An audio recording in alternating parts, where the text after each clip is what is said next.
Bismillahirrahmanirrahim. Assalamualaikum warahmatullahi wabarakatuh. Ya, kita akan lanjutkan terkait mata kuliah pendidikan personal 2 ya, dengan tema model penugasan atau assignment. Ya, di sini assignment ya merupakan suatu materi ya atau konsep untuk mengalihkan sumber daya yang kita miliki atau organisasi yang miliki untuk menyelesaikan suatu pekerjaan. Ya. Kemudian salah satu metode yang digunakan untuk penugasan adalah metode Hungarian, di mana metode Hungarian merupakan jumlah sumber-sumber yang ditugaskan harus sama persis dengan jumlah tugas yang akan diselesaikan. Nah, jadi kalau sama persis berarti matriksnya bisa 3 kali 3 atau 4 kali 4, yaitu ada 3 sumber daya, kemudian ada jumlah tugas yang harus diselesaikan. Tetapi tidak menutup kemungkinan juga sumber daya atau jumlah tugas yang harus dikerjakan itu tidak seimbang. Ya, misalnya 3 kali 4 atau sebaliknya 4 kali 3. Nah, itu nanti kemungkinan akan ada penambahan dummy, apakah itu di kolom maupun di baris, tergantung dari sumber daya tadi dan jumlah tugas yang akan diselesaikan. Kemudian setiap sumber harus ditugaskan hanya untuk satu tugas saja, jadi tidak dua. Misalnya tenaga ahli A dia khusus mengerjakan A, dia mengerjakan A dan B, jadi hanya untuk satu pekerjaan saja. Nah, masa penugasan akan mencakup sejumlah N sumber mempunyai N tugas, sehingga ada N faktorial. Nah, masa penugasan bermula dari penempatan para pekerja pada bidang yang tersedia agar biaya yang ditanggung pemberi tugas perusahaan dapat diminimalkan. Ini sebagai masa penugasan ya, penempatan pekerja sehingga biaya yang ditanggung itu dapat lebih minimum. Contoh, sebuah perusahaan yang berada di 3 kota yaitu Banjarmasin, Solo, dan Denpasar memerlukan tenaga ahli untuk menyelesaikan pekerjaan tertentu. Ketiga ahli itu berasal di Jakarta, Surabaya, Ujung Pandang. Kemudian biayanya bisa ada dalam tabel seperti berikut. Jakarta ke Banjarmasin 30, Jakarta Solo 36, Jakarta Denpasar 40. Surabaya Banjarmasin 20, Surabaya Solo 25, Surabaya Denpasar 29, Ujung Pandang Banjarmasin 27, Ujung Pandang Solo 24, dan Ujung Pandang Denpasar 22. Nah, kemudian kita akan hitung. Menentukan total biaya minimum adalah dengan mengurangkan setiap baris dengan bilangan terkecil dari baris sendiri, sehingga oleh tabel sebagai berikut. Ya, jadi nanti kita lihat dalam baris ini mana yang angka terkecil itu sebagai bilangan pengurang. Misalnya Jakarta 30, berarti 30 dikurangi 30 kosong, 36 dikurangi 36, 40 dikurangi 30 10. Jadi untuk baris Jakarta itu ada 0, 6, dan 10. 0, 6, dan 10. Oke, seperti itu ya. Untuk Surabaya dan Ujung Pandang juga sama untuk perhitungannya. Kemudian menentukan total biaya minimum adalah dengan mengurangkan setiap kolom dengan bilangan terkecil. Nah, tadi baris, sekarang kita kolom. Kita lihat setiap kolom ya mana yang biaya terkecil sebagai bilangan pengurangnya, gitu ya. Misalnya ini Banjarmasin itu 0, berarti semua dikurangi dengan 0 sehingga hasilnya akan sama. Kemudian kalau Solo itu yang paling kecil adalah 2, berarti semua angka di sini akan dikurangi 2. Jadi 2 kurangi 2 0, 5 kurangi 2 3, 6 kurangi 2 4, 0 3 4. 0 3 4 ya. Itu dari pasar sama seperti itu. Nah, ya. Kemudian yang ketiga, buat garis seminimal mungkin menurut baris atau kolom sehingga menutup semua bilangan 0. Jadi kita buat garis sedikit mungkin yang bisa menutup bilangan 0. Ya, seperti ini. Garis itu bisa berupa vertikal maupun horizontal. Tapi kalau yang miring itu tidak boleh. Ya. Nah, untuk menutup angka bilangan 0 ini, kita yang paling sedikit membutuhkan 2 garis ya. Di sini Banjarmasin dan di Ujung Pandang. Ya. Kenapa tidak 3 garis? Itu bisa Banjarmasin, Solo, dan Denpasar. Jadi ada 3 garis sehingga bilangan 0 ini tutup juga gitu ya. Karena aturan poin 3 adalah dari sini buat garis seminimal mungkin ya, seminimal sedikit mungkin ya. Jadi tidak banyak, sedikit mungkin. Ya, jadi kita dapat 2 garis untuk menutupi bilangan 0, masuk ke tahapan keempat. Bila mana jumlah garis masih lebih kecil dari baris atau kolom, maka belum dapat disusun tabel optimalnya. Nah ini karena kan jumlah garis masih kurang atau lebih sedikit dari jumlah baris atau kolom, maka ini belum optimal. Sehingga harus dilanjutkan tahapan berikutnya. Yang pertama, mengurangi semua bilangan tutup garis dengan bilangan terkecil dan menambahkan bilangan tersebut kepada persen garis penutup. Nah, di sini angka-angka yang tidak tutup garis itu harus dikurangi dengan angka yang terkecil. Nah, di sini yang tidak tutup garis adalah 4, 3, 10, 9. Yang terkecil mana? Yaitu 3. Sehingga semua angka ini akan dikurangi dengan 3. Kemudian angka 3 ini akan ditambahkan angka yang menjadi persenan antara garis, yaitu persenan garis ini. Ini dan ini. Di 5. Berarti nanti 3 ditambah 5. Ya, jadi akan dapat 3 tambah 5, 8. Di sini 0, 1, 7, 6. 80176 gitu kan. Nah, kembali lagi ke tahapan ketiga, buatlah garis seminimal mungkin untuk bisa menutupi semua angka bilangan 0. Nah, berapa garis? Bisa tidak 2, bisa tidak 3, ya, atau berapa 4. Nah, bisa kalau 2, misalnya ini seperti ini belum bisa karena masih ada 0 di sini. Ya, kita membuat 3, oke, tutup semua secara vertikal atau secara horizontal 3. Boleh. Atau misalkan yang di sini vertikal, sini horizontal, kemudian sini vertikal. Bisa seperti itu dikombinasikan ya, sehingga untuk menutup semua angka 0 di sini ya minimum garis yang harus dibuat adalah 3, tidak bisa lebih kurang dari 3 lagi. Sehingga karena jumlah garis dan jumlah kolom dan baris sudah sama, itu sama-sama 3, berarti tabel sudah optimal. Nah, kita menentukan tenaga ahli ini akan dikirim kemana. Ya, kita lihat.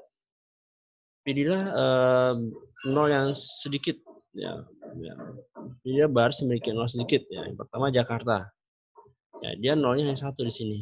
Ya, berarti Jakarta akan dikirim ke Banjarmasin. Gitu ya. Kemudian untuk baris Surabaya, nah, awalnya ada 2 0, ada di baris Banjarmasin, kemudian ada di Solo. Nah, tetapi karena di Banjarmasin sudah diisi oleh Jakarta, otomatis Surabaya akan ke Solo. Sini. Nah, kemudian ada ujung pandang memiliki angka 0 di Solo dan 0 di Denpasar. Tetapi karena Solo sudah diisi oleh Surabaya, maka di sini ujung pandang dia pasti akan ke Denpasar. Ya. Nah, ini kita berikan tanda bintang, bisa seperti ini. Jakarta ke Banjarmasin, Surabaya ke Solo, ujung pandang ke 0. Nah, setelah kita lakukan proses di atas, maka sel yang terpilih adalah sel 11, 21 dan 22 dan 33. Sehingga total biaya premium adalah 30 ditambah 25 tambah 22 sama dengan 77. Gitu ya. Ini biaya yang tadi ya, ini tabel awal. Gitu. Nah, kemudian contoh kedua, sebuah perusahaan akan memberikan tugas kepada 3 orang ABC untuk menduduki jabatan XYZ. Nah, ini tabelnya. Dan ini adalah keuntungan dari ketiga orang ABC ini ketika dia mengisi posisi setiap posisi. Ya, A ke X 20, A ke Y 26, A ke Z 30, B ke X 10, B ke Y 15, B ke Z 19, C ke X 17, C ke Y 14, C ke Z 12. Ya. Oke, caranya sama seperti yang tadi. Ya, langkah pertama adalah membuat tabel regret, yaitu tabel karena tidak mengambil tindakan terbaik. Cara membuat adalah mengurangkan step besar dengan bilangan terbesar tiap barisnya. Nah, ini caranya sama, tetapi di sini sedikit terbalik. Kalau yang contoh pertama tadi dia mengurangi dengan angka yang terkecil, tapi di sini ada mengurangi dengan angka yang terbesar. Ya sebetulnya angka di sini adalah negatif, ya, tapi kita asumsikan adalah positif, jadi negatifnya kita tidak sertakan. Misalnya baris A, ya angka terbesarnya yang mana? Ini 30, sehingga nanti semua angka di baris A ini akan dikurangi dengan 30. Baris B itu 19, semua angka ini akan dikurangi dengan 19. Baris C itu 17, semua angka ini akan dikurangi dengan 17. Sehingga sebetulnya nilai di sini adalah negatif. Gitu ya. Oke, kemudian setelah itu kita buat garis seminimal mungkin ya untuk menutup semua angka 0. Ya, di sini ada 2 garis. Ya, ini belum optimal. Kenapa? Karena jumlah garis masih lebih sedikit dibandingkan jumlah baris atau kolom. Nah, setelah masuk ke tahapan seperti yang kasus yang pertama diperoleh adalah A 6000, B 500, dan C 039. Nah, sama seperti yang kasus pertama, kita cari baris memiliki 0 sedikit, yaitu C. Ya, otomatis C-nya 1 jadi X, berarti C ke X. Kemudian lihat lagi B sama-sama 2. Ya, dia ada 0 Z, 0 B, 0 Y, dan 0 Z. Ya, kita lihat mana B yang paling minimum.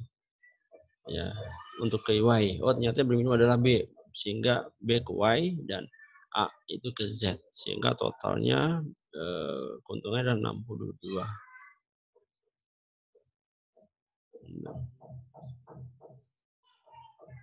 Nah, ini terus ya. Nah, ini untuk studi kasus yang unbalance. Ya, jadi di mana tenaga ahli atau pekerja lebih banyak dibandingkan dengan posisi pekerjaan, gitu ya. Ini ada 2 posisi, itu leader line A dan line B, ada 3 kandidat, Agus, Asep, dan Anto. Dan ini adalah keuntungan yang diperoleh mereka ketika mengisi posisi tersebut. Nah, kita harus menyimbangkan tabel tersebut dengan menambahkan dummy pada area kolom. Misalnya dummy itu kita beri angka 0 kan sebagai aktivitas tambahan, ya, tapi sebenarnya aktivitas tidak ada atau posisi tersebut tidak ada, tapi untuk menyimbangkan tabel, ya. Kemudian sama seperti tahapan-tahapan pada studi kasus sebelumnya, dikurangi dengan angka yang terkecil, yaitu baik baris dan kolom. Nah, ini setelah dikurangi, kemudian membuat garis seminimal mungkin. Oke. Dan ini ya berarti dia membutuhkan 3 garis, ya, karena kalau 2 garisnya tidak cukup untuk menutup semua angka bilangan 0. Sehingga bisa dibilang ini sudah optimum. Ya, tapi seandainya jumlah garis, ya seandainya jumlah garis ini kurang, ya, anggap jika jumlah kurang, jumlah dinyatakan belum optimal. Tapi ini sudah optimum, ya, sebetulnya sudah optimum. Tapi saya asumsikan jika jumlah garisnya kurang 5 baris atau dinyatakan belum optimal, kita masuk ke tahapan berikutnya.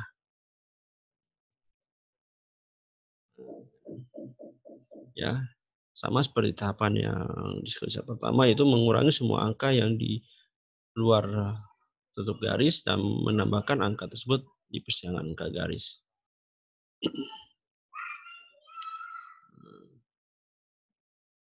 Nah, kemudian karena ini sudah optimal tadi, karena jumlah garisnya sama dengan jumlah kolom, maka kita alokasikan ternyata Asep ke A, Anto ke B. Agusnya tidak menjabat, tetap menjadi operator misalnya dengan biaya 380. Nah, kemudian unbalance 2. Di sini saya ambil di mana posisi pekerjaan lebih banyak dibandingkan kandidat. Sama seperti yang kasus tadi, caranya kita berikan dummy dulu, tapi kan dummy ada di area baris, ya, di area baris. Tahapan biasanya sama seperti di kasus yang di atas. Oke. Nah, membuat garis minimal mungkin. Berapa garis? Ini bisa kita buat. Oh, ternyata harus 4 garis. Tidak bisa 2 atau 3 garis. Sehingga ini sudah optimal karena jumlah garisnya sama dengan jumlah kolom. Nah, kemudian saya asumsikan jika ini belum optimal, bagaimana gitu ya. Saya asumsikan ini belum optimal gitu ya. Nah, kita membuat tahapan yang seperti tadi, mengurangi semua angka yang tidak tertuliskan garis dan menambahkan ke angka persilangan garis yang tidak tertutup garis. Itu yang mana? Yang ini yang tidak tertutup garis. 40, 20, 30. Dan angka persilangan itu mana? Ini 0, 0, 0. Mana yang terkecil? 20. Semua angka ini dikurangi 20, dan 20 ini akan ditambahkan ke 0, 0, 0 ini. Sehingga diperoleh seperti ini. 20, 0, 10 jadi 20, 20, 20. Ya, kembali ke tempat, kita buat garis berapa? Oke, 4, sehingga pengalokasi seperti ini. Agus menjadi leader line C, Anto menjadi leader line B, Asep menjadi leader line A. Totalnya 570. Oke, demikianlah penjelasan singkat terkait dengan mode penugasan atau assignment, ya, Mudah-mudahan model ini bisa diterapkan di tempat kalian bekerja ketika ingin mengalihkan sumber daya terhadap suatu aktivitas atau suatu pekerjaan. Ya, terima kasih. Kita jumpa lagi di materi berikutnya. Assalamualaikum warahmatullahi wabarakatuh.